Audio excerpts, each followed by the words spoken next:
Kedar, put Wait, on sir, your audio. we are going live. Okay, sir, we are live. We can begin.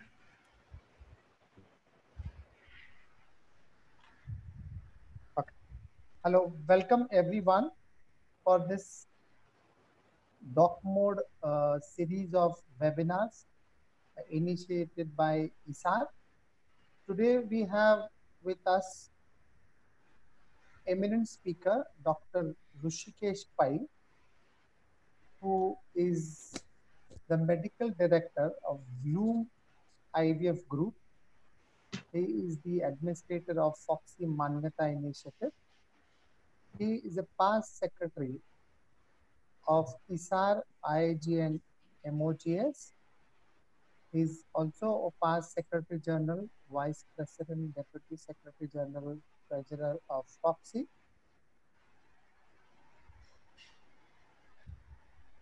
And 30 awards, prestigious award during lifetime achievement for outstanding research in reproductive health by ISSRF and Foxy. He has delivered many orations. He has edited over more than 16 books and numerous research papers in TED. Today's topic is how to select the best embryo for transfer. Pertaining to this, one must know that Dr. Rushikesh Pai also has Masters of Science in Clinical Embryology and Embryology from Eastern Virginia Medical School of USA. Being clinician, he has also acquired this. He is the fourth gynecologist to introduce the technique of ICSI and first gynecologist in India to introduce the technique of assisted laser hatching, PGD, outpatient diagnostic as well as operative hysteroscopy.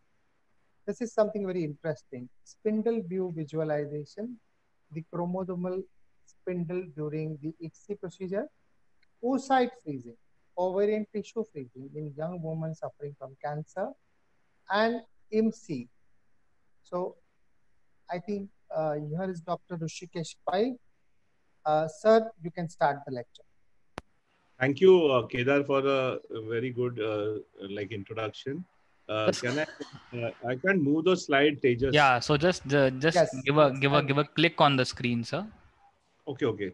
Click on the screen. Right. Yeah. Okay. So put it to slideshow. Put it to slideshow at first. Yeah. Okay. Oh, one sec. I have to put the slideshow right. Okay. Okay. Use your arrow keys to move the slides. So fine.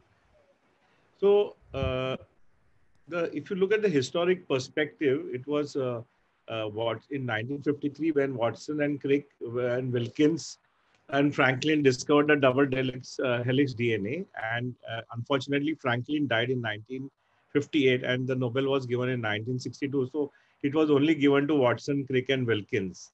Franklin could not get it, and this was due to the three landmark papers that they published in Nature on 25th of April 1953. These are the three landmark articles by Watson, Crick, Gosling, Franklin, and Wilkins. And after that, there was no looking back. The DNA analysis, Sanger sequencing took place in 1980. The Nobel Prize for Chemistry was won by Burke, Gilbert, and Sanger for Sanger sequencing, which was the basic structure on which DNA analysis was made. Then in 1983, Kerry Mullis introduced PCR, where he described the technique of denaturation, annealing, and extension using the enzyme Taq polymerase. And this was the way in which the DNA could be amplified. Then, of course, FISH was discovered by Gall and Purdue. Microarray came in 1998. And Lowe did a breakthrough discovery of cell-free fetal DNA. What we do, NIPT, non-invasive prenatal testing, is based on the Lowe's discovery of cell-free fetal DNA. Next-gen sequencing was the big breakthrough that was discovered by Nick McCook. And then Alan Handyside in 1980 biopsied the embryos for hemophilia patients, and that was the first PGD he did.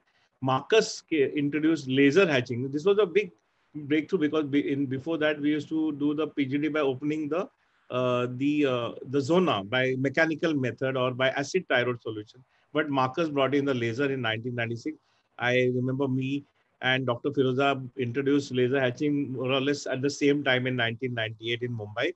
And then vitrification was another breakthrough that came in 2006, where Masa Kuwayama, I personally, I went to Tokyo to learn this technique in 2006, November. I remember very vividly. I went to Japan, and then I came back and introduced it first time. Along with me, there was Muhammad Ashraf from the south in Kerala, who we more or less simultaneously introduced vitrification, embryo freezing, egg freezing, almost all the things. I rate Muhammad Ashraf very highly because he is totally keyed in as far as these technologies are concerned. So personally, I went to Ghent and Chicago in 1998 to learn PGD. There was a beautiful workshop at that point in time by Dr. Yuri Warlinsky in the Genetics and IVF Institute in Chicago, which is the world's biggest genetic institute in the world. And then I came back, installed a fish microscope, but I was not happy because I was not very, because I was depending on the geneticist. I was scared. I said, what if there was a wrong diagnosis? So I sold the microscope in 2000 and did not like the idea of outsourcing the genetics. And then results were very good with embryoscope sequential transfer, which we introduced. So I didn't feel the need of actually going into the selection of the embryos. But my need was rekindled in 2016 when I was looking at the net and I came across this wonderful article by the Chinese researcher on non-invasive chromosomal screening. And that's how I rekindled my interest in. And by the time people had started talking more about embryo selection. So what is embryo selection? Embryo selection is where you try to improve the pregnancy rate by selecting a single embryo. So instead of putting many embryos back, if you can put one embryo, so you decrease the time taken to pregnancy and you try to achieve this by reducing the incidence of multiple births by transferring a single embryo. To tackle the repeated, you can use it for tackling repeated IVF failures by using pre-implantation genetic testing of the embryos.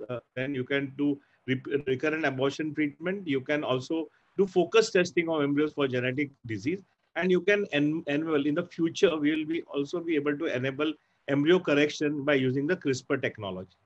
So if you look at the overview of approaches to embryo selection, and this technology is called the omics technology. And there was a wonderful paper by Marcus Montek, RBM Online in 2013. And there are some personal inputs also in these next two slides, which I have created after taking from what Marcus wrote in his paper.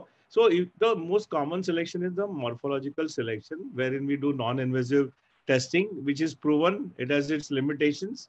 Pronuclea, early cleavage, abnormal cleavage, embryo grading. All this is beautifully described by Montek in 2011 in a paper. You can do blastocyst transfer itself. So by selecting the embryo and allowing it to go to blastocyst transfer, that itself is a type of embryo selection. And this is again a non-invasive method established in most labs and proven with limitations.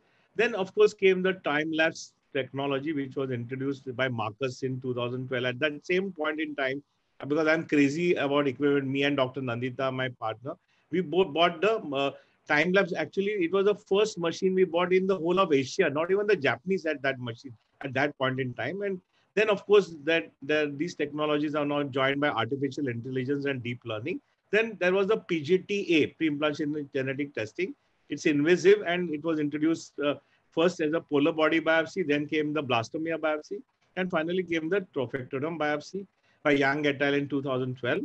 And then came the non-invasive testing, which is semi-clinically applied. It is in a phase where it is going into the clinical application.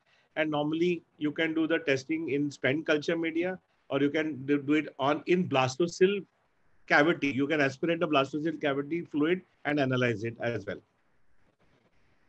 So the other experimental techniques in this area are transcriptomics. That is, it's an invasive technique, experimental. You can do it on the blastomeres, or you can do it on the granulosa cells or on the cumulus cells.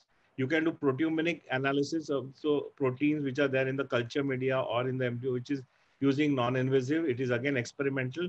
You can use oxygen measurement in the culture media, and it's again a non-invasive experimental technique by Tejara et al. 2012. And metabolomics, which is analyzing the pyruvate and glucose levels in the culture media around the embryo, which is again a non-invasive technique. I actually bought the first machine. I'm crazy about first, so I bought this machine long back 10 years back, and then it was withdrawn from clinical practice. And actually, they took back the machine from me and they compensated me at that point in time. And now my friend Danny Sakas and Santiago Mune have just sent me a LinkedIn message about 2 weeks back. They have come out with a better, much more specific metabolomics kind of technology, and they were asking me whether I would be interested in putting that in our unit. So there are a huge amount of uh, techniques that are now available to select the best embryo, because the embryos, they look all the same. We want to select the best embryo so that it can be put in, we can have a pregnancy in the first shot, and we want a no miscarriage, and we want a successful pregnancy. So how do you do it? Before going into this, I want you to get into some beautiful new concepts that have come in. And the first observation in this was put in by Santiago Mune, who is a fantastic embryologist. He's one of the pioneers of PGD.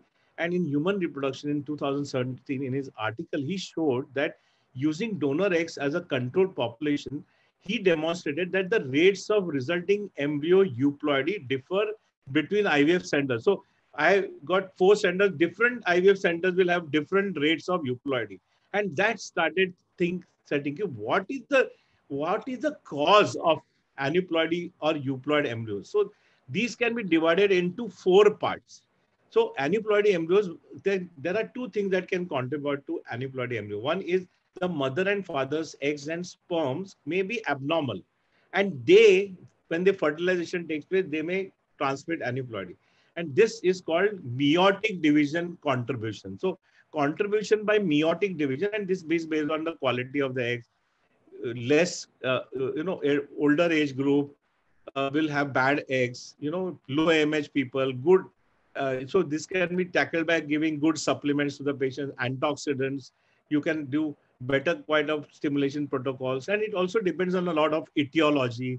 Patients with PID, tuberculosis, endometriosis may have a very poor quality of oocyte, and they may contribute to aneuploidy. The other indication is good quality sperms also may decrease the incidence of aneuploidy and increase the incidence of euploidy embryos. So less age, good supplements, antioxidants, and etiology of the decrease in count. These all parameters. So one is a contribution by the mother or the father to a embryo, which may result in the normal or an abnormal embryo. But the other part is the contribution by the laboratory, and that is called mitotic contribution. So mitotic contribution means once the embryo is meiotic, there are 23 chromosomes in the egg, 23 in the sperm, that together form the 46 chromosomes. So at that point, if the aneuploidy forms, it is called meiotic contribution. And after the embryo is formed, after fertilization occurs, during the proliferation phase. So next, the proliferation occurs by mitosis. During that time, if aneuploidy contribution takes place, it is known as the mitotic contribution to the aneuploidy. And these are the patients, these are the embryos, mitotic contribution, who have a higher incidence of mosaicism. So how do you decrease the mitotic contribution? So the lab, high quality lab with a good equipment, high quality of quality control and quality assurance, lab monitoring systems to monitor whether pH, osmolality are there properly in the lab, whether incubators are functioning properly or not, highly skilled embryologists, high quality culture media. There's a new paper that has just come out by Gardner, which has shown that if we supplement the culture media with antioxidants, there is a better outcome of the embryo quality. Good sperm selection using IMSI, ICSI, microfluidics, magnetic acid cell sorting, or there is another new technology that is I'm planning to introduce now, which is used, which has got nanoparticles technology, using that to select a very good quality sperm, steady temperature, accurate pH. pH is based on carbon dioxide. So many people are exposing them media to 6% carbon dioxide rather than 5%. Low oxygen pressure. Normal, if we have a 5% CO2 incubator, when what it does is takes 100% CO2, mixes with the air and makes it 5%. But in the air, the oxygen tension is around 20%. So that is not the tension that is there in the body. So if you reduce that oxygen tension, then there'll be better outcome. Osmolality, very important. it should be between 280 to 290 milliosmoles. And that is a lot dependent on humidity. Dry incubators there is a higher incidence of evaporation of the culture media, which will disturb the osmolality and damage the embryo. So it's very important. If you have a dry incubator, normally we cover it with oil to prevent evaporation. Air handling and cleaning systems are important, which will decrease the particles, VOCs, decrease in the ozone, light exposure, chemicals, disinfectants. Minimum handling of embryos is important. Plasticware, if it is not properly tested, it excretes bisphenols, which can damage the embryos and cause aneuploidy.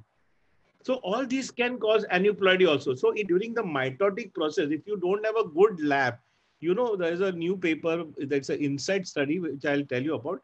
There they have shown the variation. So they studied different labs, and some labs had incidence of 50% euploid embryos, while some labs had only 30% euploid embryos. So lab to lab variation. Then also aneuploidy can be contributed by the biopsy technique. Variations in the method of the biopsy, how you take the biopsy, how many cells you do, whether you cut the laser beam properly or not. If it goes between the cells, it gives a good biopsy. If it goes through the cell, it causes apoptosis or damages the cell, ruptures the cell, and can contribute abnormal DNA, so biopsy technique is also important. And finally, the genetic lab where you send your material, it's also very important how they do the cell loading, how do they do the analysis with some more manual methods. Some of them are using automated method. Different platforms are being used and interpretation. So all these four important parameters contribute to aneuploidy of the embryo. So if you want to do blastocyst culture, or if you want to then do embryo selection of these aneuploidy embryos, you must have a fantastic lab process, a very high level of biopsy process. So the Katz, Jaff et al. In 2017 in Fertility Sterility, what they did was they compared they had 6 IVF centers, and they had fantastic protocols in place. They had the same culture system, same protocols, the same medium, protein, oil, plasticware, pH, incubators, oxygen, biopsy training, quality management system, and other relevant items.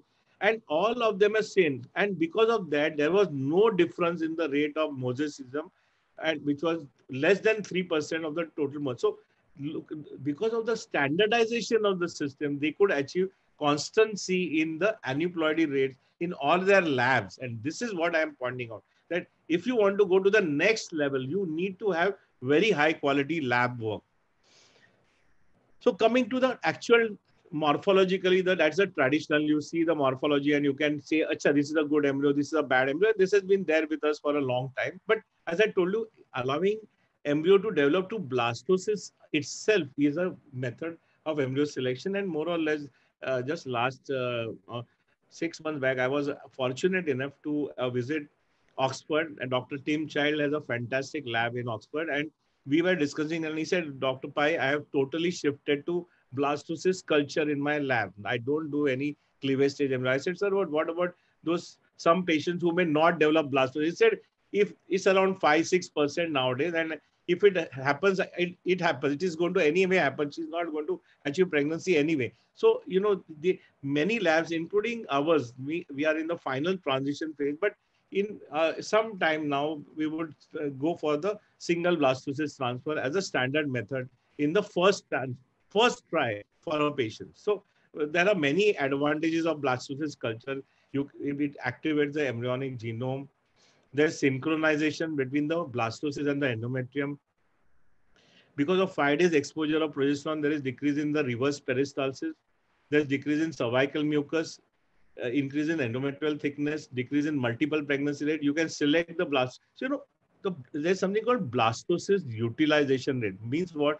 If there are how many embryos, suppose there are 3 cleavage embryos, how many of them will go into actual blastocyst? So in a very good life, the BUR, blastocyst utilization rate, is nearly 50 to some people have even a 60% blastocyst utilization rate. And all that will be based on the first 2 things that I told you, the meiotic contribution, how much you prepare your patient, how you have a good embryo technique of stimulation. And the second, more important, is the mitotic contribution. That is when the embryo is getting into culture. How are you, the pH, osmolality, temperature, oxygen, uh, the plastic ware, the culture media, the handling of the embryos, the skill of the embryologist, all those things will contribute to the blastocyst utilization rate. And more you get more number of blastocysts, the better you are going to have higher chance of pregnancy in your lab. So this is a Gruzovsky's Cochrane review 2016, where he has said that no doubt now that blastocyst culture is the best way to go ahead. And all of us should shift to blastocyst culture. Now, the third way of looking at how to do the analysis is a time-lapse system. So you can use a incubator. You take photographs every 15 minutes, and this is a time-lapse system. There are various systems that are available in the market, and the one of the beautiful systems which I have used since 2012 in both our Mumbai and Delhi units. I wish I had the money. I would have bought 20 more embryoscopes or whatever allied similar ones. And I'm at one point in time, I hope as the technology becomes more aggressive, but the incubators are going to be more cheaper and we'll be able to buy them also, all of us. And so the embryoscope, the advantage is that once you put the embryos in, you don't open it for 5 days. We use single culture media nowadays, so we don't have to actually change the media as well. After the ICSI, so because of non-opening, micro droplet culture, it's all beautiful. So the actually the quality of embryo, what I was telling you in the last few minutes now about how aneuploidy contribution is based by so many environmental factors, these are all tackled by the systems such as the embryoscope. And then there are the algorithms which you can use. This was Marcus Musser and Wong. See how time is so short. In 2010, they were both competing on the algorithms, and then the Marcus came out with the SKID score, which was artificial intelligence algorithm, which was used to actually find out which was the best embryo amongst the embryoscope cleavage pattern. But there has been a lot of meta-analysis to find out. This was one paper where they found whether time-lapse culture with morphokinetic embryo selection improves pregnancy and live birth chances and reduces early pregnancy loss, a meta-analysis.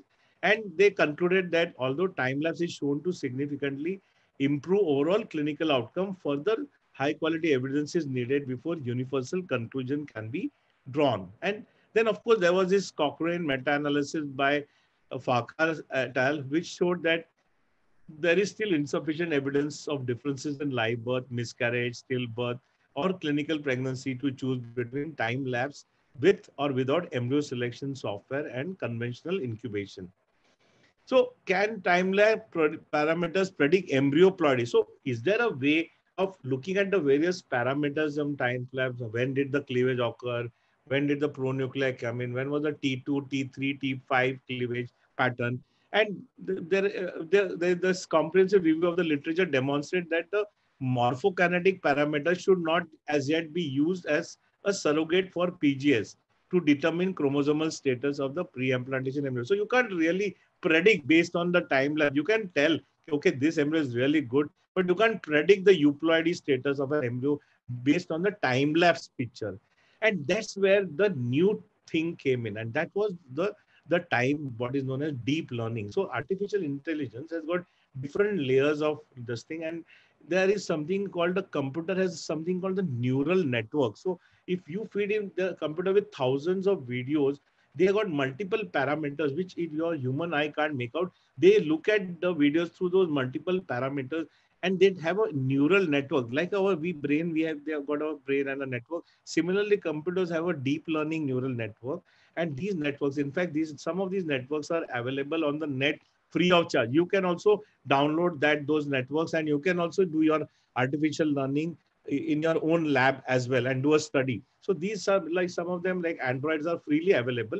And these using deep learning, this group of David Gardner. David Gardner is a fantastic embryologist. I had the pleasure of meeting him so many times because I also did my fellowship from Australia in I was there in Australia in 1989-90, and he was that time with the Monash University group.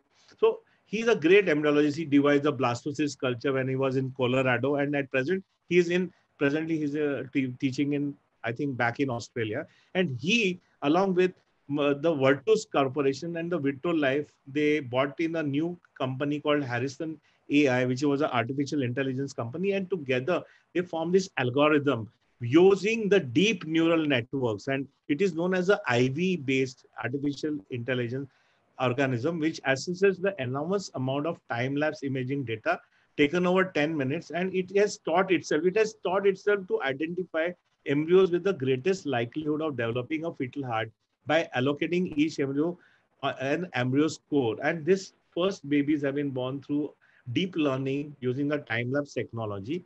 And now they have embarked on a large project where they are studying 1,15,000 embryos to develop a IDAS score, which they are going to have. And then this will come into clinical application. But at the same time, don't worry. In fact, one slide is missing here, but I would like to tell you the name of the gentleman, and it is very important. And he has used a simple computer, which his name is, it's called Erica.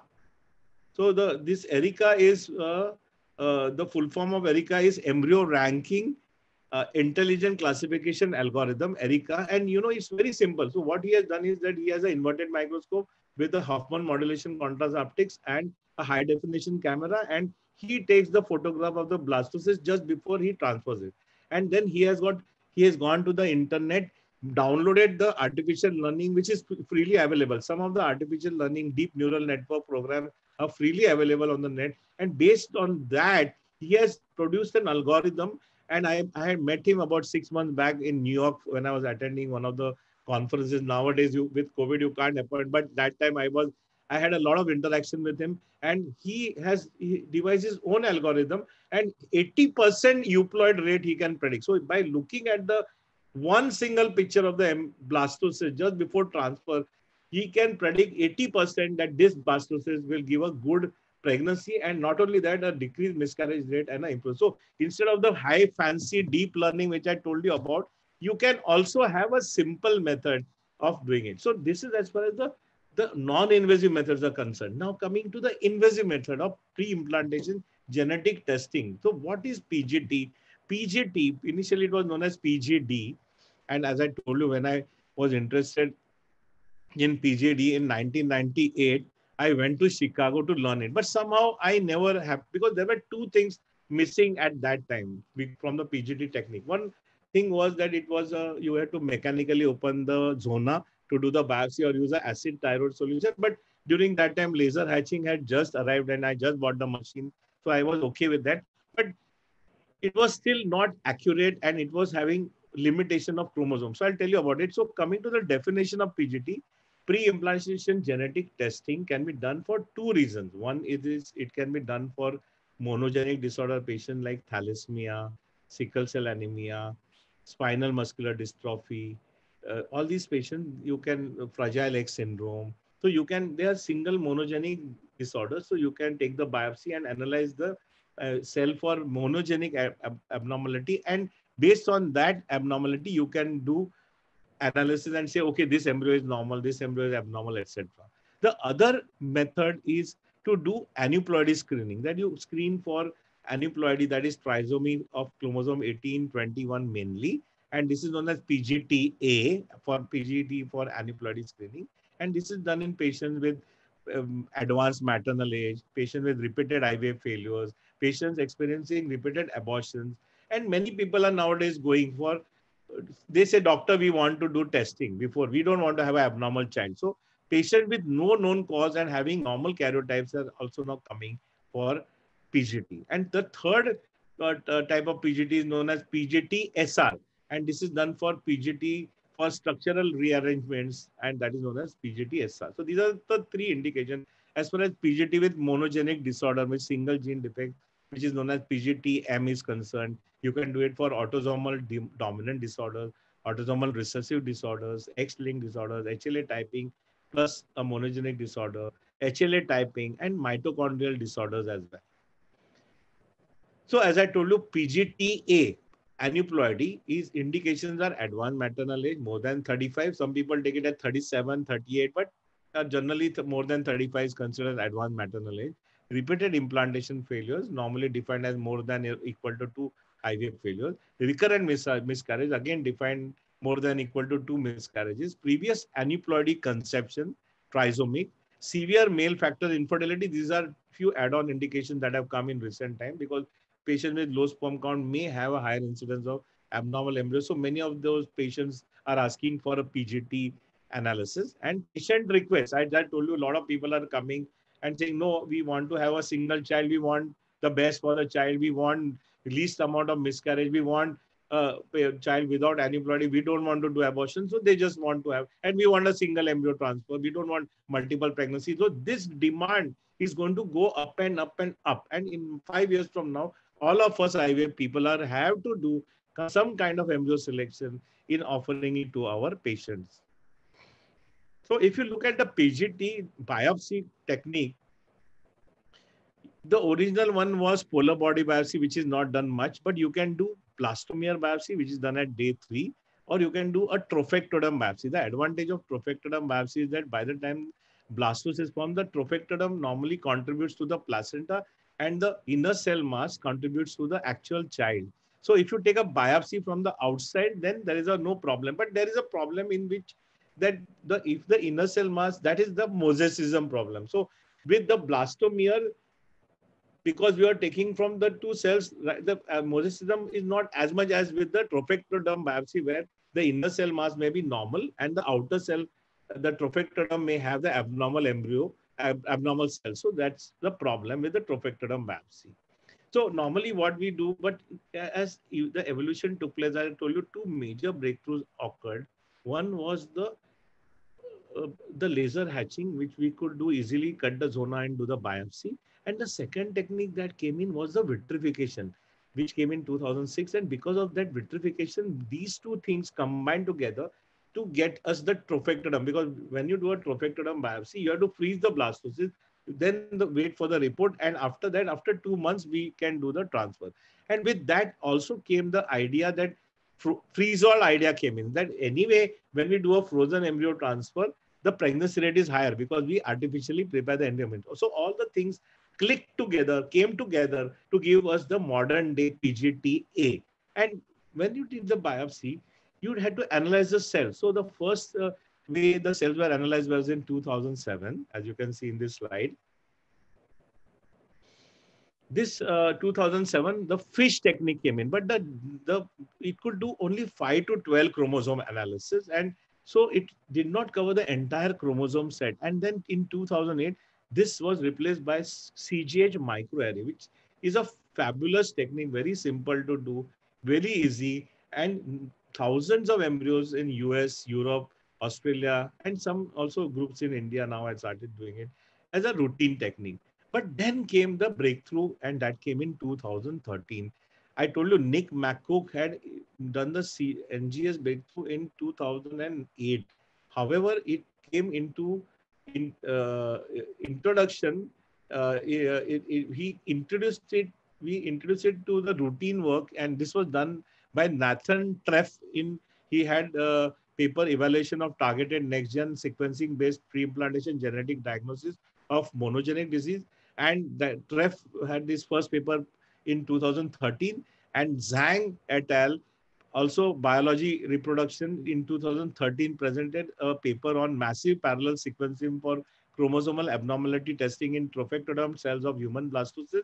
And this was followed by a 2015 paper by Yang in BMC Medical Genomics, randomized comparison of next-gen sequencing and array comparative genomic hybridization for pre-implantation genetic testing, a pilot study. So these 3 landmark papers propelled the next-gen sequencing as the main method of. So you will say, why did NGS replace microarray? And there were certain things. Both of them have equivalent and high ongoing pregnancy and implantation rate. A lot of studies have shown equivalent results. They are both accurate, cost-effective, high throughput, ID achieved, capable of detecting segmental changes. So NGS is capable of detecting segmental changes more precisely compared to CGH microarray, suggesting that the detection of partial aneuploidies or imbalanced translocations is feasible with the use of NGS platform. So mosaicism problem can be tackled better with NGS. Additionally, comparison of mosaicism detected by NGS and array CGS screening of the same whole genome amplification product revealed that NGS provided more accurate detection of mosaicism compared to AC. So mosaicism, which is a big problem, was more accurate with the NGS technology. Then with the use of DNA barcoding technology. So I'll tell you about this. So we can now barcode each embryo. And because of that, NGS screening offers a unique method of evaluation of multiple samples. So, CGH microarray can do it slowly. You can do only 10, 12 samples. NGS system can do 96 embryos at the same time. And that is the advantage. That's the efficiency. And this could be done because we could barcode. Each embryo's DNA could be barcoded, and then all of those embryos could be, because they are barcoded, the DNA could be put in the same tube. So at the same time, the machine could analyze 96 embryos in parallel. And that is the main advantage of the NGS over CGS microarray. So NGS screening does not require co-hybridization of DNA control samples, while array CGS testing requires both male and female DNA controls in the hybridization step. And you can do other tests, which you can't do with CGH microarray. You can do non-invasive prenatal testing. We have a NGS system now in our Mumbai lab. You are welcome to see it. So we have started doing non-invasive prenatal testing also in it. You can do non-invasive chromosomal testing. You can do expanded carrier screening. All those things that can be done with NGS system. This was a paper by Freudenthal in 2018, Fertility Sterility, and they said that next-gen sequencing for pre-implantation genetic screening improves pregnancy outcomes compared with array comparative genomic hybridization in single thawed euploid embryo transfer cycle. So even the pregnancy outcomes have been shown to be better with NGS. So the principle of NGS, and this is a beautiful, I have quoted it from Alan Handyside. He wrote a beautiful article in Fertility Sterility, and Alan Handyside is the father of PGD. He did the first biopsy in 1980. Imagine the person's vision. Imagine 1980, he did the biopsy. What a great man. And so he did the biopsy, and he has described this beautifully in this para, which I will just read out to you. Various engineers technologies are available. Typically, however, NGS involves fragmenting the sample DNA into small 100, 200 base pair fragments and ligating linker oligonucleotides to either end of each fragment, one of which can include a short sequence that effectively barcodes the DNA from that sample. Multiple samples then can be processed together in a single sequencing cell in which the DNA fragments hybridize via the linker oligonucleotide to complementary oligonucleotides bound to the surface of the sequencing cell. Hundreds of thousands of these fragments are sequenced in parallel by the successive addition and removal of fluorescent nucleotides and ultra-high resolution imaging. The sequence of each fragment is then compared with the reference genome using dedicated software to complete the sequence. This process is continued until a sufficient read depth, that is sequencing of multiple fragments from the same genomic region, is acquired for accurate sequencing of the required proportion of the genome. This is the statement by the god of PGD. I've just read it out ad verbatim because no one could better describe the NGS than Dr. Alan Handyside. And so you can see in this cartoon here that we take the biopsy of the trophectoderm, we lyse the cell to expose the DNA, then we amplify the DNA. At that point, we fragment the DNA, and you can see these adapters that are there. These are the barcoding, which is done on the fragment. So then once the fragments are barcoded, you do clonal amplification. So millions of short sequences are produced. You sequence them. Each region of the genome sequence is sequenced multiple times, and then we read those sequences. So this is a much more simpler way. You can see that, first of all, you take a lot of embryos, you barcode each of the DNA of the embryo using specific barcode sequence, which are attached to DNA fragments. Libraries, so this is known as library, preparation of the library. Libraries from each sample are pooled and sequenced in parallel. Barcode sequences are used to differentiate reads from each sample, and each set of reads is aligned to the reference sequence. So this is how you do. So normally I will show you the video which we have got. So you can do everything in parallel. So you can, so what we have a freezer. So we store all the DNA of different embryo biopsies together in that deep freezer. And when we have enough samples, then we can, So once you reach once in India, we are going to, at 5 years down the line, all of us will do genetic analysis in a big way. Then all the labs will have huge amount of samples which they can process, because we can do, as I told you, 96 embryos at one shot. So if you can see here, this is a sequence which has been sequenced, and you can see chromosome 22 in the red. There are 3 chromosome 22. So you can easily say, call it that it is a trisomy 22. So again, in short, we do the library preparation, then we form the template prep using the Iron Chef system. Then we do the sequencing using a S5 system, and we do the analysis using the Eon Reporter software. So what some people like, Igenomics have done is that they have also used artificial intelligence. So after the sequence and after the software, there's a software which reads the sequence. So normally at the end point, when the sequences are done, it is read by the PhD geneticist. But before the geneticist signs the sequence, you can add an additional software which can automatically, using artificial intelligence, you can read the sequence and say, okay, this embryo is normal or abnormal. And then the PhD geneticist can analyze it, see whether the computer has tagged the sequence properly or not. And if he is satisfied, then he can do his final signature. So you can see here, this is how the graphs come out. So first A on the left-hand side of the screen is a euploid embryo. You can see that everything is at one level. It's called 0 level. 0, 1.52. So at 0 level, you can see this line which is there. This is a constant line which is there. So once now you go to a euploid, single aneuploid embryo. So you can see that 0, almost all chromosomes are on the single line. But at the 18, there is a minus. One chromosome is missing here. So 18 minus, and so this is the 18 single aneuploidy of chromosome 18. Then you have got complex aneuploidies at 16 here. You can see the 16 chromosome is missing here, and 18. So minus 16, minus 18. Or there is a chaotic pattern. Multiple chromosomes are +1, +5, +6, -6. And segmental aneuploidy here you can see. So this is a various ways in which you can actually see the chromosomes and read them. But there was what is the disadvantage of pre-implantation genetic screening? The problem with the pre-implantation genetic screening is that you need a highly skilled embryologist. हमारा सबका problem embryologist है. उसको हम eliminate करेंगे तो we are very happy.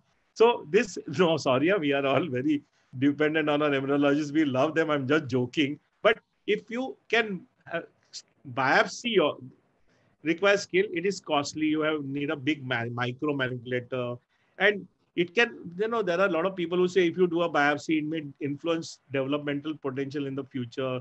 There may be long-term effect on the offspring. We don't know. Misdiagnosis may be there due to mosaicism. So because of all these things, there is a lot of disadvantages of PGS. And look at the problem of mosaicism. So what exactly is mosaicism? So here on the left-hand side, the inner cell mass is made up of red cell, that is abnormal cell. And the outer cell mass, the trophectoderm, is having normal cells. So if you biopsy this kind of embryo, you will get actually a normal report, but it is actually an abnormal embryo. So it is known as a false negative. And here, on the other hand, the inner cell mass is normal and the trophectoderm is showing abnormality. If you biopsy this kind of embryo, you will have a false positive. Means you will say that, okay, the embryo is abnormal, but actually it is normal. So what are the problems with the false positive report? So because in this, you may discard the embryo. Now, if you get a report that it is abnormal, how will you put it back? So a false positive is particularly concerning, as this may lead to discarding the embryos that would otherwise lead to normal births. There are now several reports of healthy babies being born after transfer of embryos diagnosed as aneuploid or diploid aneuploid mosaic, with some studies reporting a live birth rate of nearly 40% after transferring abnormal embryos back. So this is a big problem. But the false negative, wherein you are saying that the embryo is normal, but actually the embryo is abnormal, this is of lot concern, because their transfer may lead. So if you transfer an abnormal embryo thinking that it is normal, either you may lead to no pregnancy, or there may cause a miscarriage, or worse, if the child goes till end point, it will cause an abnormal fetus. So their problem, mosaicism, can have a false positive rate or a false negative rate, creating a lot of problem. So there is a classification, and what Normally, these are the 4 types of embryos you can see here. The euploid embryo means everything is normal. On the left-hand side, you have a euploid embryo where inner cell mass and outer cell mass, trophectoderm, are having normal biopsy. Maximum less than 30% aneuploidy is there. So cells are aneuploid. So this is a considered as a euploid embryo. Low mosaic, 30 to 50% cells are aneuploid. High mosaic, 50 to 70% cells are aneuploid. And aneuploid embryo means more than 70% aneuploid is there. So these are the way in which we classify the embryos. You can see here again in a graph. So on the left hand side, there is a graph where the line is 0. You can see this line. It is 0, and then the B is a low degree of mosaicism, 30 to 50% aneuploid. So euploid lines are there, and less than 30% aneuploid is there. Then the C is high degree of mosaicism, and there's a D is a uniform aneuploidy, which you can see here. So several studies assess the clinical outcome of mosaic embryo transfer, and some have showed the transfer of low percentage mosaic embryos was associated with better clinical outcomes as compared to high percentage mosaic embryos that transfer resulted in newborn euploid embryos. The possibility that viable embryos may be discarded due to concerns over mosaicism represent one of the greatest challenges currently facing the PGTA, and because of that, there have been recommended guidelines. So if you want to have, there are 3 guidelines which are available. In 2016, the PGDIS consortium has made a position statement on the chromosome. You can go and click on this guideline. Similarly, at the same time, Cogen organization also made a guideline, and Grati et al. In 2018 developed a scoring system to prioritize the transfer of mosaic aneuploid embryos. These are the prioritization. I'll not go into it, but there is a policy which everyone has got, and based on that, you can transfer the mosaic embryos by priority. But there was this landmark study that was done by Santiago Mune, my friend, one of the greatest embryologists. He's been my teacher. When I did my MSc from Eastern Virginia Medical School, USA, in Santiago was one of my teachers. I had to go for 2 years for the masters. And he did this STAR study, single embryo transfer of euploid embryo trial. And this STAR study involved a total of 661 women, which were randomized to PGT-A or morphology alone. So half of them, 331, they just looked at the morphology and selected the embryo. And in half, they also did the PGT-A analysis. And the overall pregnancy rate was equivalent. So both of them, you will be surprised, had the same outcome with no significant difference in per embryo transfer or per intention to treat. Post hoc analysis of women aged 35 to 40 who had 2 or more blastocysts for biopsy showed a significant increase in the pregnancy rate in per transfer in the arm where, so only in women more than 35 years of age that we could, hello, I think can you, what happened? Hello? Anyone there? Rishikesh, I can hear you. Go ahead. No, tell him that the slide has all gone again to the end. Okay. You know, I can't have slide control. Tejas, tell Tejas that it has gone to the first slide again. The presentation, 1 minute. I'll just go down.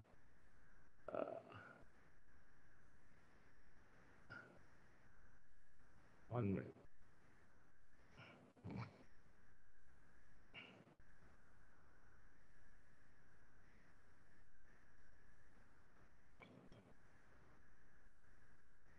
Okay, so, post hoc analysis, there are no significant difference in the overall miscarriage rate between the 2 arms. And so what is the conclusion is that the less than 35, there is no difference as far as PGTA is concerned. Only in women more than 35, PGTA is of more impact. This is a very large study, very landmark study. But also he found that the baseline euploid rate were variable among the individual. This is what I was telling you about right in the beginning. And that paper which I was quoting in the beginning was by Jason Swain, who has written a beautiful article in Reproductive Biology Online 2019. And this is what the laboratories are having variation.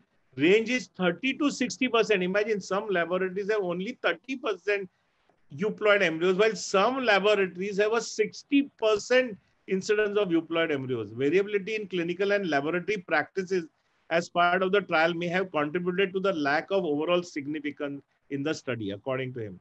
So now, if you do a biopsy, is it harmful?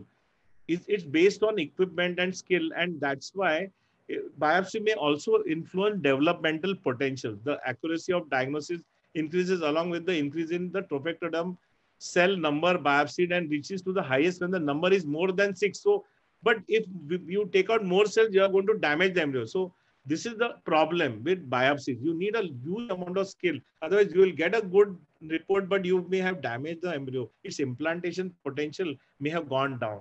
And that is why the new concept came of non-invasive chromosomal screening. So, conventional PGTA requires embryology expertise. Performing the biopsy requires specialized embryo biopsy equipment, such as laser, is invasive, can have a potential trauma damage to the embryo during biopsy. So, several attempts have been made to use the spent culture media as starting material for analysis rather than the biopsy. And it is called non-invasive chromosomal screening or non-invasive PGTA. It is called NIPGTA or cfDNA. And these are the various studies that have been done starting from 2016. And that time the concordance. What is concordance rate? So if you have a embryo, you take a biopsy and you also take the culture media where the DNA is there and you analyze the entire embryo. So three things you do. You analyze the 6 cells you take for biopsy, 4 to 6 cells. You analyze the culture media where the DNA is there, and you analyze the entire 150 cell remaining embryo and see what is the concordance, in what number of embryos, all the three give the same report of DNA. That is called concordance rate. And initially Shamnoki did analysis, there was a 3.5% concordance rate. But now look at the concordance rate. Recently, Rubio et al. Study, which has been done from EV group, has shown an 84% concordance rate, and Huang et al. Study, which has been done in association with the Catherine Rakowski, who is the ASRM president, recently published in Fertility Sterility, has an 83% concordance rate. So fantastic concordance rate is there. And what is the reason why the newer studies have got a different concordance rate compared to the older studies where concordance rate was 3.5%, 27%, 30%? The reason is the new technology called Malbec that was used by Zhu et al. In 2016 to amplify the very small amount of DNA. So what they did was embryonic cell-free DNA. These are various papers. This is the latest Rubio's paper in 2019, which he showed that the concordance rate of ploidy was 78.7%, and the specific sensitivity and specificity were 94 and 71% respectively. And in those patients where both the biopsy as well as the spent culture media showed the same DNA, both of them showed euploid, the outcome was the best in those patients. Again, this is Huang et al.'s paper with Catherine Rakowski, which was recently published. And so coming to, so this is the analysis of the results. So what is Malbec? So what is the difference? What is the difference between the invasive technique and the non-invasive? And this is the Malbec technology which was invented by Stanford and Harvard group of geneticists. And this is, so what happens is, suppose you take a normal biopsy of the embryo, 5 cells you take and you put it and you amplify it.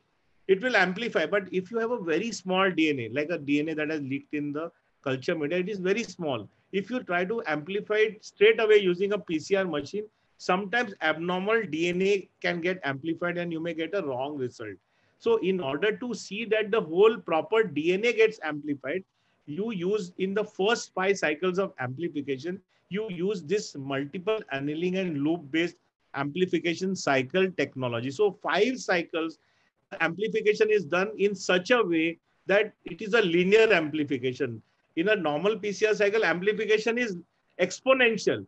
Here, first the linear amplification. So you control the amplification using a loop-based technology. And after 5 cycles of amplification are done, then you use the normal PCR technology to amplify that in a exponential fashion. And this is because of this, there is a linear amplification, reduced allele dropout rate is there, improved coverage is there, and reduced bias is there. This is the 5 times you have to do this Malbec amplification. And this is why it is this then results in accuracy in the diagnosis. So that's why the concordance rate in the older studies was different, because they didn't use the Malbec technology. Now we all, even in our lab, we use the Malbec technology and we amplify the DNA. So this is how we do it. So we take the oocyte, we do the ECG. We are nearly through now. 5 minutes. No. Just hold on. Tejas, the slides are not moving. We can't see the current slides. Oh, why is this happening? Tejas?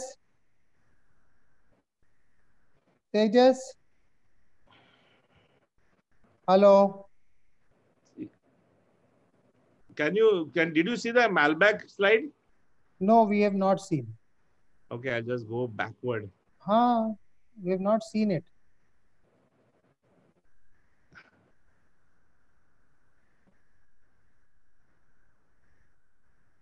Can you see now? 1 minute. It is his, it is Tejal's doc mode screen. That is what, yes. Now the biopsy influence potential has come. Biopsy stroke influence development, non-invasive chromosome. So start with non-invasive, no? Go back 1 slide. Rishikesh, go 1. Yeah, but I can't see something else only. Where is that Tejas, yaar? Tejas, come on the screen. Tejas. I'm here, sir. I'm here. I'm watching it, sir. Why don't you do the slides? You take the Just a control minute. Okay, fine, sir. No problem. I'll do it. Go to non-invasive chromosomal screening slide. Just a minute.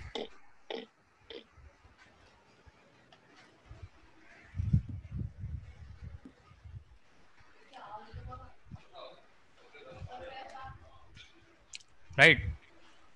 It is below that conventional PGTA is written. Conventional PGTA. Right. Non-invasive studies based on spent culture media in comparison to trophectoderm. Can you see that slide? No. 1 minute. Just a minute, sir. Advantage of Malbec came. Advantage of Malbec? Advantage of Malbec. You will start from advantage of Malbec, Rishikesh. Okay, so basically the Malbec technology, I told you that you could listen to me talking, no? Yeah. So the advantage of Malbec technology has resulted in many significant advances over the single cell sequencing technique. As I told you, it has reduced amplification bias, increased genome coverage, the requirement for the very little template DNA, and low rate of false positive and false negative mutations. Next slide. Limitations of Malbec whole genome sequence technology. I will just skip it. Next slide. Let's go to NIPT NICS optimization of the protocol. So you can see here that you optimize the protocol to minimize contamination and improve detection. You can see here you have to do. So it's very important that there is a association between the lab and the genetic lab and the IVF lab. I told you that the IVF lab is very important, and the contamination has to be very little, because we are looking at very small amount of DNA that is there in the culture media, and then that has to be transported to the genetic lab where the amplification will occur. Next slide, please.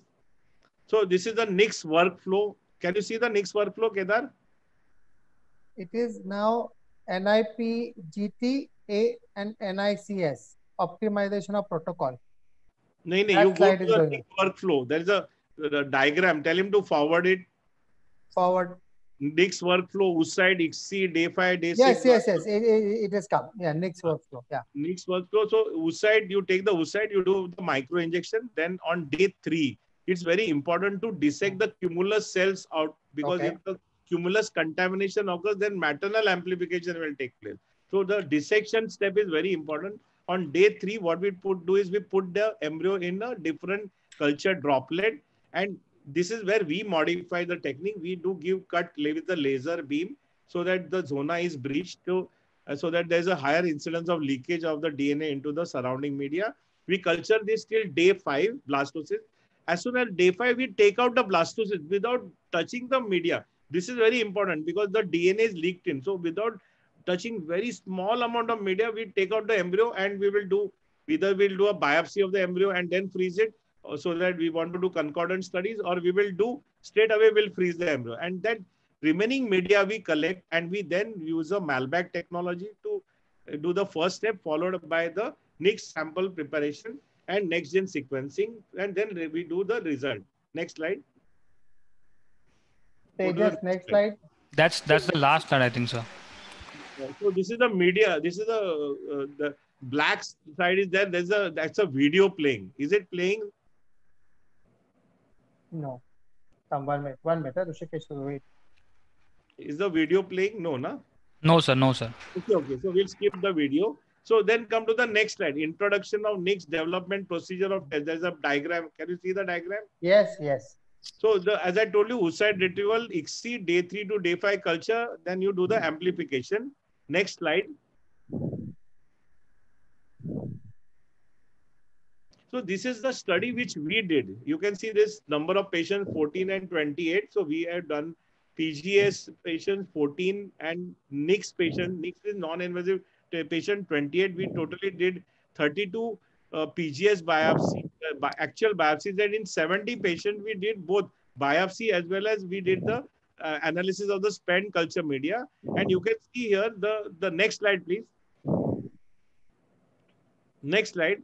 See, so in our preliminary results, all patients were ranging from 2 to 7 failures, because we did only indicated patients, and I don't do unindicated patients. And in the first 12 embryo transfers that we did, we had 7 pregnancies. Pregnancy rate was 58%, and the miscarriage rate, unfortunately, is still 14%. So there is not that totally there is zero miscarriage rate, but the ongoing pregnancy rate is around 50%. And the next slide. So these are the, you can see the pink colored slide. Next slide, Tejas. No, our preliminary result. Next slide. Yes, pink slide. So the NICS, what are the advantages? It is non-invasive. Embryos remain intact and only culture media will be collected. It is easy. No need for embryo biopsy. Less strict requirement on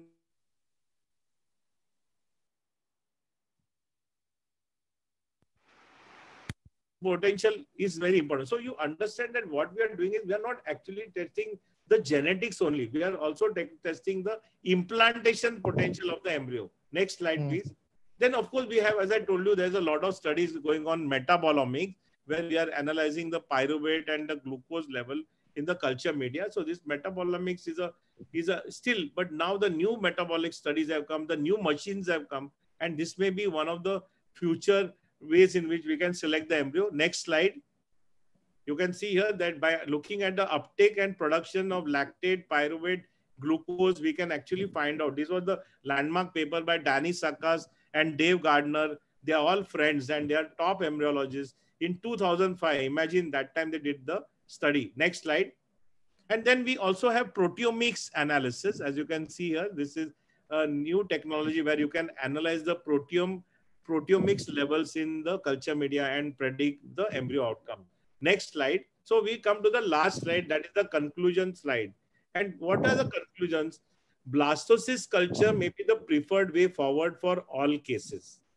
Nowadays, as I told you, that the future is blastocyst culture, more or less day 3 culture. But you need to have a very good lab. And the most important parameter, as far as I am concerned, recently, I had the fortune of visiting one of the largest labs in Europe. They do 4,000 to 5,000 cycles a year. The ASBUB, where I was actually trained. My first ICSI training in 1995 took place in the ASBUB lab in Brussels, where Herman Tourné, that time Paul Devroy was the boss. Now Herman Tourné is the boss. And then he was telling me, I had a tour of the laboratory, and they told me that Dr. Pai, this particular incubator is the best incubator because it has the most steady temperature. The temperature is the most important parameter in the embryology lab. If you have a superb temperature, and that is the incubator temperature is based on the temperature of the lab. You should always have a lab temperature which is less than 24 degrees centigrade. So this is very important. So blastocyst culture is, and you should have a high incidence of normal euploid blastocyst rate of at least 50%. So not only the blastocyst utilization rate, suppose you have got 2 embryos of day 3, one should become blastocyst. So 50% should be your blastocyst utilization rate, and at least 50% should be your euploidy rate in your lab. So that is very important. Non-invasive testing in the form of time lapse and deep learning may be used in all patients in the future. Or you can, as I told you, you can use ERICA also. You can use a simple system. You don't need to buy a big embryoscope. You can just use your inverted microscope, take the picture and use an artificial intelligence system like ERICA, and you can predict, oh, this is a good embryo for transfer. Deep learning using neural networks would be the way for the future. Ultimately, deep learning will come in grading and selecting the best quality embryo using the various non-invasive, that is morphology and time-lapse and non-invasive chromosomal screening would help us in patients more than 35 years of age, or in those with two recurrent implantation failures, or those with more than 2 miscarriages. This is the next thing. Then PGTA may be done by non-invasive method after adequate counseling, keeping in mind that we are focusing on the implantability of the embryo rather than on its genetic status. Remember, let's not be very obsessive about the genetic status. And that is why if you use non-invasive testing, you have to counsel them well.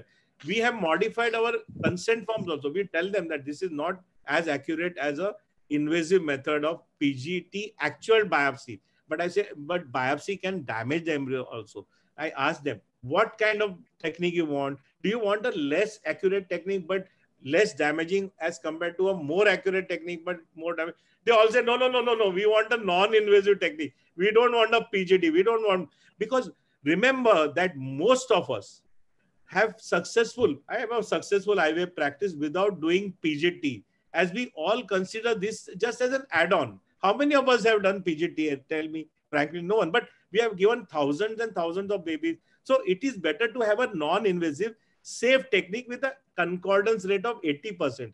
We don't have to be obsessive and go for a 100% concordance rate and biopsy the embryo in the process and reduces implantation potential. I don't say that. There are some great embryologists who will do a perfect biopsy, but majority of us may not do a perfect biopsy. PGTM should be done by traditional methods of prophylaxis biopsy. So the future, as far as I'm concerned, would be a combination of time-lapse, deep learning, or a simple technique like ERICA, a non-invasive chromosomal screening, and an NGS for implantation window. So we need to also look at the, implantation is not only embryo as well as the uterus lining, as well as the mother, the host, her immunological status. All these 3 parameters contribute to the pregnancy rate. So minimizing miscarriage risk, maximizing the chances of a genetically normal infant without any imprinting disorder. Remember, the normal infant, there are 3 normalities. One is a genetic normality, there is an imprinting normality, and then there is a structural normality. So structurally, they may be normal, but they may be genetically abnormal, or they may be having imprinting defect. So all these things are very important. So this is the conclusion as far as I'm concerned. I hope you have, little glitch was there in the last transmission, but I hope you have understood the whole effect. Ultimately, it boils down to a fantastic laboratory practice. Thank you. Thank you, Hrishikesh. It was an excellent and exhaustive presentation. Can I start the questions? Yes, sir. Yes, sir. We can begin with the questions, sir. So this is from Dr. Kritika from Chennai. When do you do Hello? Hello? Yes, sir. We can continue, sir. Hrishikesh? Yeah, I'm hearing. Yeah. So the question is from Chennai. Dr. Kritika is asking, when do you do pro-nuclear transfer? Pro-nuclear transfer, the pro-nuclear transfer, you're talking about the mitochondrial disorder. So like Lek-Nance syndrome and all that, you can do a pro-nuclear transfer where the technology is totally different. The question is, I can go into it, but it is a totally different technology. But let me say that the spindle transfer and the pro-nuclear transfer are in the final stages of clinical research. And I have been after their blood to bring the technology, but they are having a final research because a research grant was there. And once there are already 14 babies that have been born, 14 clinical pregnancies, 5 babies have been born with mitochondrial transfer. And as soon as the first 20 patients are over and they analyze them for genetic and imprinting disorders, then they will release the technology for general use. So all our embryologists will get training in this in the next 3-4 years, provided they are genetically normal babies and imprinting wise also normal. Okay. Then there is another question. Dr. Dheerajala, sir, is it a rule that we should transfer only one euploid embryo, or can we transfer 2 euploid blastocysts?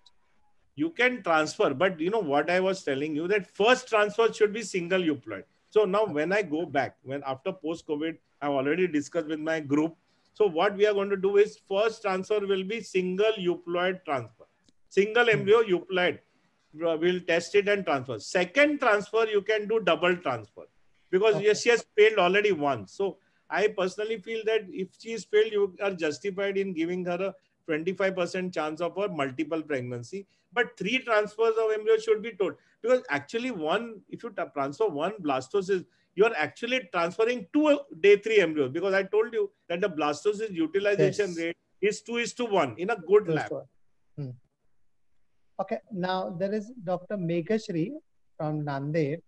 She wants to know, RIF patient, is sequential transfer the best?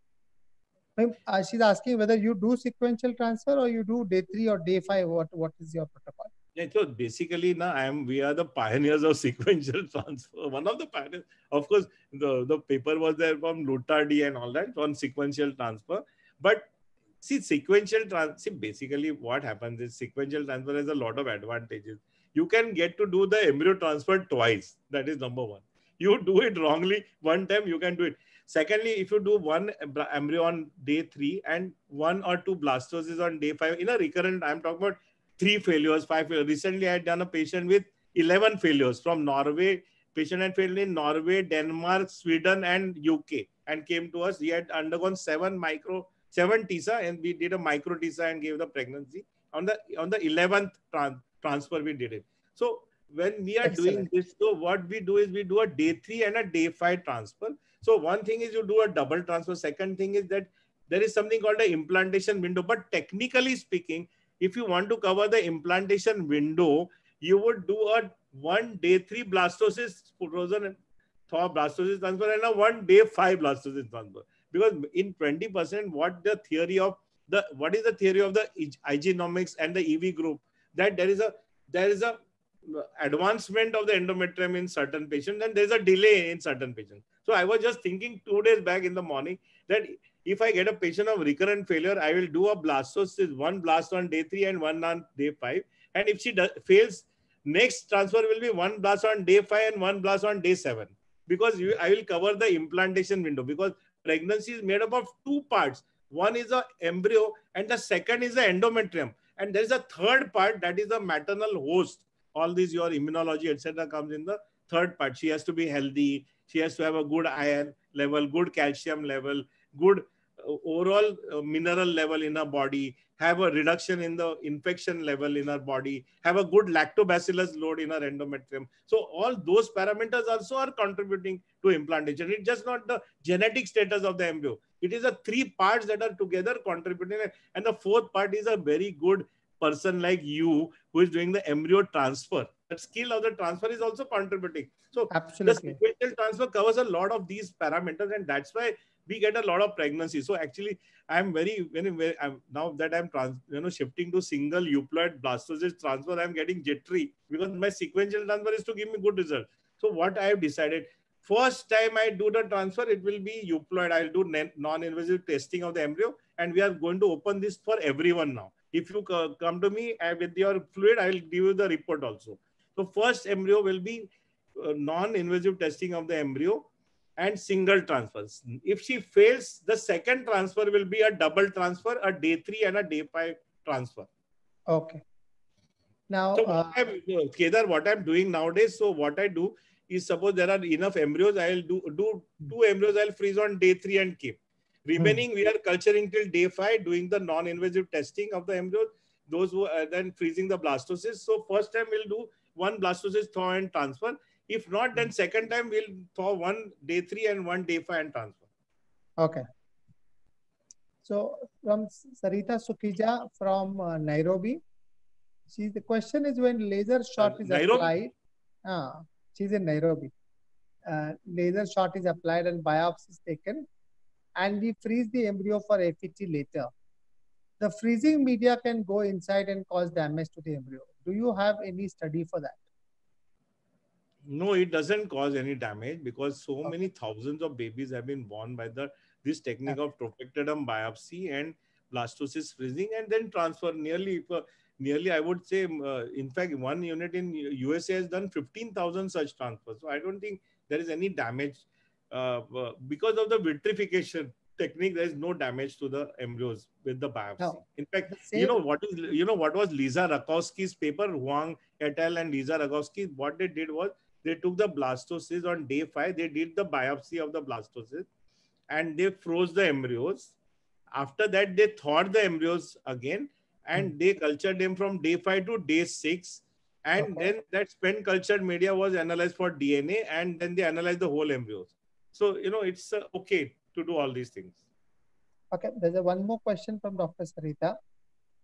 Your experience with fresh versus frozen embryo transfer of PGT-A embryos. Is there any difference between the outcome? Fresh versus frozen. We have not done fresh PGT-A because I don't do blastolayer biopsy. So mine is always a trophectoderm biopsy. So we always do. And from so many studies. Hello. In a lot of IVF centers in the West now, they are doing a single euploid frozen embryo transfer cycle, and they're getting 60-70% pregnancy rate. It's a very high pregnancy rate that they are getting, because they are combining, not only they are putting a euploid back, but they are doing it in a thaw cycle where all the parameters are controlled. If the endometrium lining doesn't develop, they don't thaw the embryo, they don't transfer it. So it is always better to do a FET in these patients. Unless patient is out of town, they cannot stay on, then there's a different story. So again, there's a question from Dhirlaja that, sir, are you doing mitochondrial transfer and CRISPR technique? Mitochondrial, no, means, I think, are you saying the spindle transfer? See, there are mitochondrial transfers. There are 3 types of mitochondrial transfer. One is that you take a cytoplasm from a donor oocyte and put it into a recipient oocyte. That is only contributing 5% of mitochondria, and this was started in 1990 by Jack Cohen. But after some cases, he found that the abnormality rate in the embryos was very high, so that was stopped. That technique was totally stopped. Then there was a revival of the technique and autologous transfer. So that means this is known as the augment technique. You did a biopsy of the oocyte ovary, and you take that small ovarian tissue and you courier it to United States, where the biotechnology lab is there called Augment, and they culture the cells in the ovarian stroma, and from there they remove the mitochondria, they culture the mitochondria, and they freeze the mitochondria and they send it back. So you have to take the frozen mitochondria along with the sperm and do ICSI. This is known as Augment technique, but they have shown that there is no difference in outcome. And third is to do what is known as total change. That is, you take a donor oocyte, you enucleate the oocyte. So the whole cytoplasm is full of mitochondria. And you take a patient's egg, you take the spindle from the patient egg and put it into this enucleated donor oocyte, and you create a new oocyte and then do the ICSI with it. This is known as mitochondrial transfer. Already 4 to 5 babies have been born. 14 patients are ongoing. And Dr. Nuno Costa Borges, who is the head of Embryo Tools, he is doing this basic research, and he said that after 20 babies are born, I will start training people. So that is, we are waiting for the training. Once the 20 babies are born, it is going to be a landmark change in our how we treat older patient, because you can use a donor cytoplasm, but the DNA will be of the patient itself. But the biggest fear of this technology is imprinting disorder. Because there's a mixture of 3 different DNAs, this can cause imprinting disorder in the child. And that is why we are a bit worried and scared about allowing this technique to come into the general public. Okay, Dr. Deshmukh from Nanded. What is the cost of non-invasive genetic testing? On which day we should transfer the embryo? At, I think, your place or The whatever. cost of non-invasive genetic testing is around my cost is around 15,000 rupees. So I don't mind it doing at 20,000 also, because I am not interested in everyone is interested financially in surviving, but for me now it is a more of an exciting technique. So I would not, from my colleagues, I will not take more money for that technique. More or less in 20,000 I'll give the embryo, because there is a more amount of Malbec amplification is involved in it. More material is involved in it compared to a standard biopsy. A standard biopsy, my cost for me as of a standard biopsy is about 10-12,000 rupees per embryo, while the cost of a NICS per embryo comes to around 15,000. Of course, I have not factored the 2 crore investment that I have done in the equipment. That doesn't matter, but I'm just trying to tell you that this is a very exciting technology, and this with it is a game changer technology. But remember what I told you, you must have a fantastic lab. Your blastocyst utilization rate should be 50%, and your blastocyst euploidy rate in your lab should be 50%. And that is where we have to standardize our techniques. Okay, this is Dr. Kavita from Nashik wants to know about embryoscopy guided biopsy. I have not understood the question, but she wants to know whether the biopsy can be done under embryoscope something. No, you can't. No, I don't know. At present, we can't do a guided biopsy. It is biopsy has to be done on an inverted microscope. You can look at the screen. When many of my friends like Martin Nice and all, they all look. They even do ICSI by looking at the screen. In many of the European groups, the embryologists don't look at the actual microscope. They look at the screen and do the ICSI also, because it's on the screen you can have an amplified image, and you can do a better than doing a actual looking at it and doing the ICSI. So you can do a looking at the screen and doing, and at some point in time there will be a robotics which will come in. I was just listening to a presentation where the robotics will come in a very big way in our line as well. So the skill level is going to be lesser and lesser. When the robots come, you need lesser. So the main name of the game is to have lesser skill but better standardization, better outcome with lesser skills. Look at robotics surgery in endoscopy. Even an average person with tremors in his hand can do a very good work, because there's a robot in between him and the patient. So the machine is neutralizing his defect and enhancing his good parts and giving implementation at the end point. So this is the advantage of a robot. Okay, there is a question from both Dr. Dhanashree and Dr. Sri. Do you do ERA in RIF patient, or you can say elaborate NGS for implantation window? Your take on. So, ERA test is not done. If you go on the net or if you go to fertility study, there are 10,000 articles. They will say why ERA test is wrong. Because the biggest problem with the ERA is that it's a prediction test. Means you do a biopsy in the cycle and assume that the next cycle will be exactly the same as the first cycle, which theoretically it may be correct, but in practical terms it is not correct. What is exciting is now, that is what I was thinking in my mind, is that if you do a pickup, or if you are going to do the transfer, you do a Fosun transfer, and you can do a day 3 PIPL. You start the progesterone on the day 3. You take the gentle PIPL. You do take that endometrium, and because now we have got in-house NGS, so we amplify and do the testing on day 3 and see what is the status of the embryo, the endometrial lining, and based on it decide whether to thaw the euploid embryo on day 5 and transfer or not. So in real time. So an ERA test which is done in at present, what happens, you take the biopsy, send it to Spain, they do analysis, and then you do a test in the later cycle. If you have the equipment, you do the test in real time and pinpoint that, acha, this is a fantastic endometrium for transfer, then only you thaw it and put it. Then it is going to be really applicable. So this was in my mind, my evil mind. I was thinking maybe I should start doing that test and then pinpoint and then put the frozen thaw embryo into the endometrium and get a pregnancy. So that will be the actual way, best way to do it. Okay. The next question is, with your experience, what is the miscarriage rate after transferring the biopsied, transferring euploid embryo in a FAT cycle?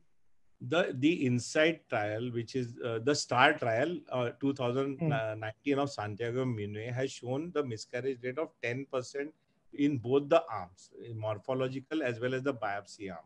So overall miscarriage rate is less, but he has not shown a decrease in miscarriage rate. See, we thought that the miscarriage rate would be better after the biopsy, but as I told you that miscarriage is not. So now this is a very interesting point which I would like to tell you. Because of the COVID, I am in the house and I read a lot. So if you have a recurrent miscarriage patient where the miscarriage keeps on occurring before the fetal heart comes in, that is 70% of these patients are because of a chromosomal defect. But if you have miscarriages which come to later on, at around 8 weeks after the heart comes in, these are also due to other host factors, like you may have hemophilia, what is it? APLA. APLA syndrome. Also, what many people are saying that you have to, because in abroad, all these tests, they cost a lot of money. So they are saying that if the patient is giving miscarriages history before 6 weeks, you better to only do chromosomal. These are chromosomal problems. If they are more than 6-7 weeks, when the heart comes, then you can do the additional test, because those external factors come in. So what I'm trying to tell you is that the contribution of miscarriage is not only the embryo, but it is due to the endometrium. It is due to other syndromes also. So we cannot totally eliminate the miscarriage rate by doing embryo selection. We cannot do it. We cannot eliminate totally the miscarriage. It's a wrong concept. Okay. There is a question. I don't know whether it's applicable here. Can you do co-transfer of fresh and frozen embryos? I have not understood this question. I have not done it. Okay. Then there is a question. Do you do laser hatching for all FET patients in RIF? We are doing, whenever, one of my theories is that after vitrification, the zona hardens. And so we like to do laser hatching and anyway, in RIF, they have shown the study by Tixer et al. That patient with 2 recurrent implantation failure, the laser hatching helps them. That is the meta-analysis of Cochrane that was done. And recurrent implantation failure is one of the indications for laser hatching. So basically, there is Dr. Manish from Mulund and Bombay, and he wants to know about how can embryo quality be managed, and is day 6 blastocyst gives you good results? Day 5 and day 6 blastocysts are giving equivalent results in many patients. So a lot of them, because many people are saying that rather than freezing the embryos, that Sarita Sukija asked the question. So the freezing of embryo is if you can do the biopsy and then do the quick analysis. And that is the advantage of CGH microarray, because a CGH microarray will give you a report in 2-3 hours, 4 hours time if you have an in-house machine. While a NGS machine, it takes 9 hours to give the report. So that is the advantage of a CGH microarray. Though microarray will not give you as good mosaicism report as and so, a lot of the papers that have compared microarray and the NGS have shown a decreased miscarriage rate with the microarray.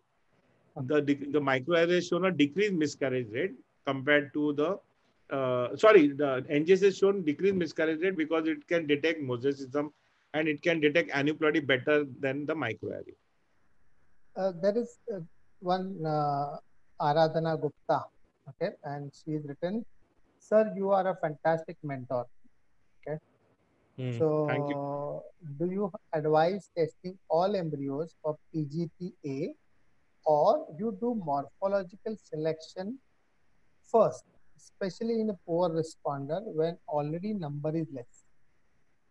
No, in a poor responder, see, you can do, a poor responder is a big problem. So actually, if you want to do PGT, at least you must have 8 eggs in a poor responder so that enough embryos are there for testing. So in a poor responder, it is better to go in for a pregnancy and then follow it by testing the pregnancy and hoping that she will not miscarry, though technically speaking. So it's very difficult. See, poor responder is one area where all these things will get disturbed. You, this, I all agree. I are agree. mainly applicable for hyper responders and for normal responders where Normal. there are a lot of embryos.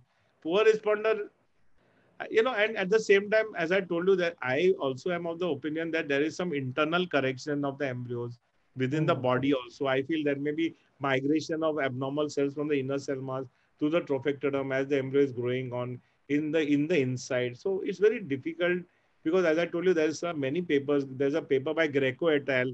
Where he transferred 14 aneuploidy embryos. Women all were 40 years of age and they were only aneuploidy embryos, and he got 40% pregnancy rate for transferring the xanobloody embryo. So let us not, what that is my theory. What is my theory? If with all this, so remember, don't make a mistake.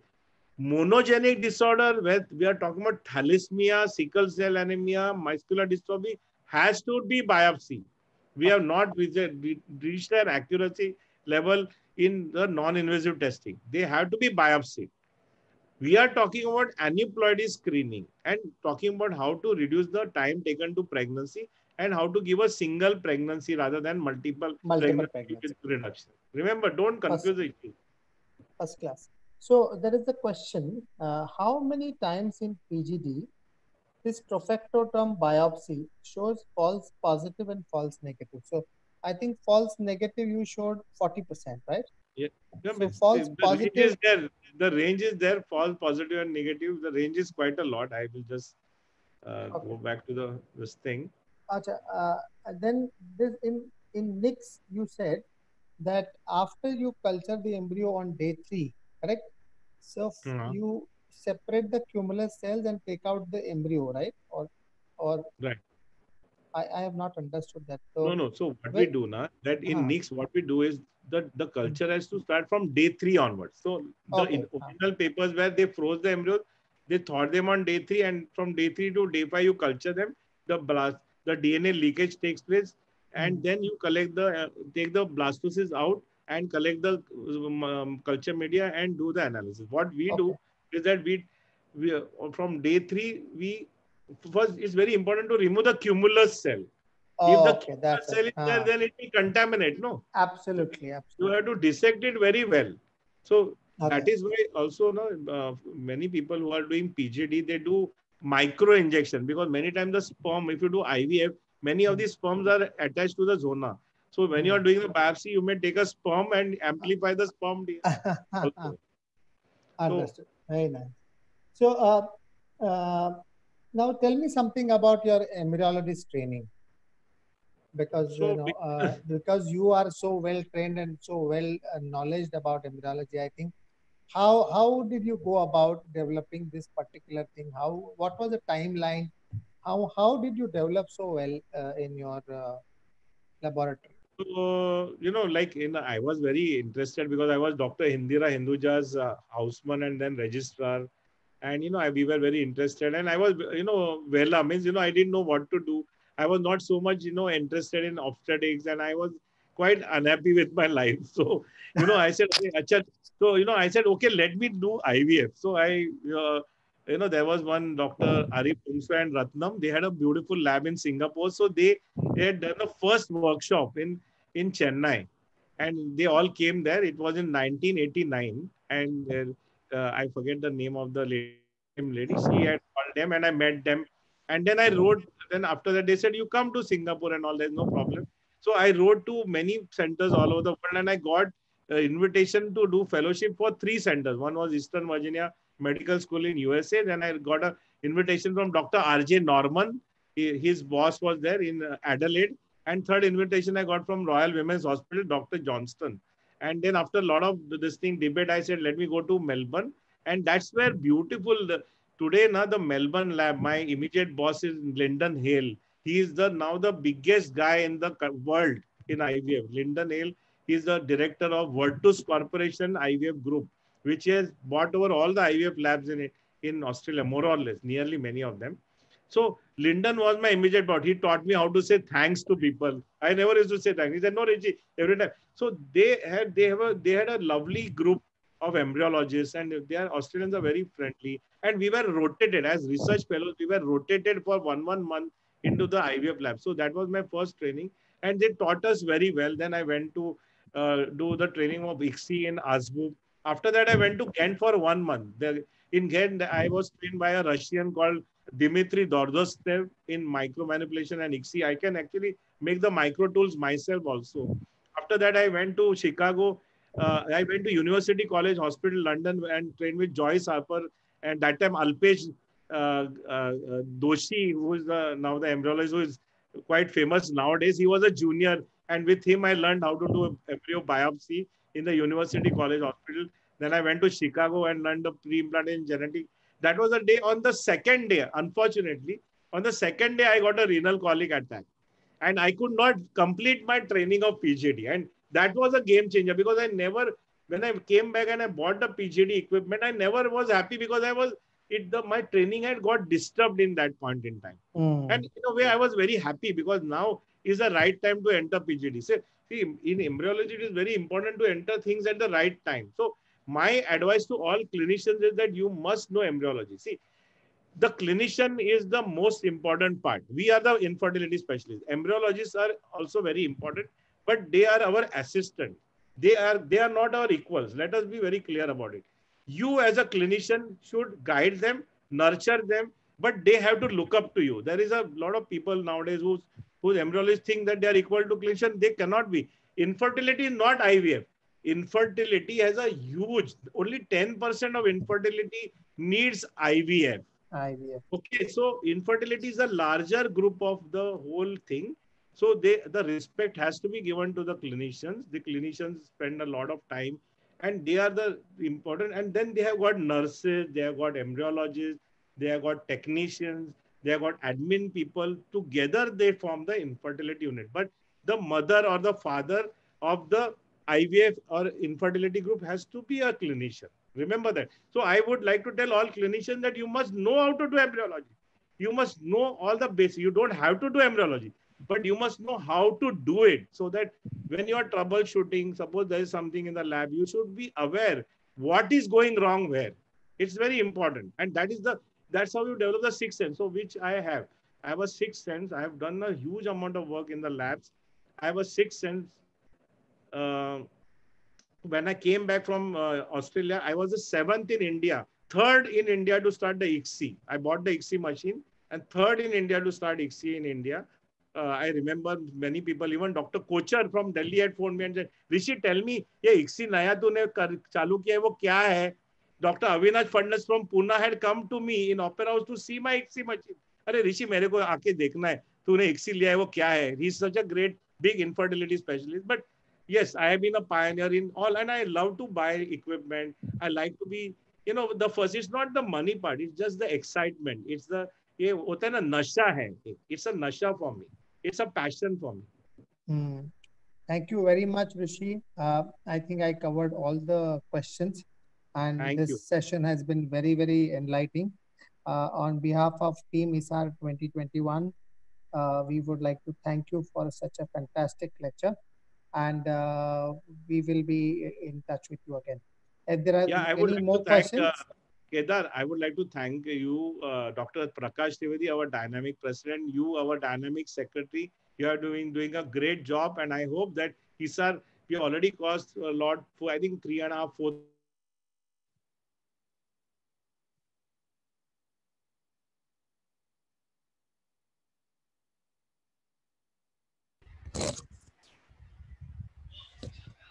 Hello, Dr. Pai. I think his internet connection is yeah, I think so. Okay. So I think we can conclude the meeting now. Yeah, Tejas? Yes, sir. Yes, sir. We can. With the right person, because I'm with you now. So the analytics part is with Asma.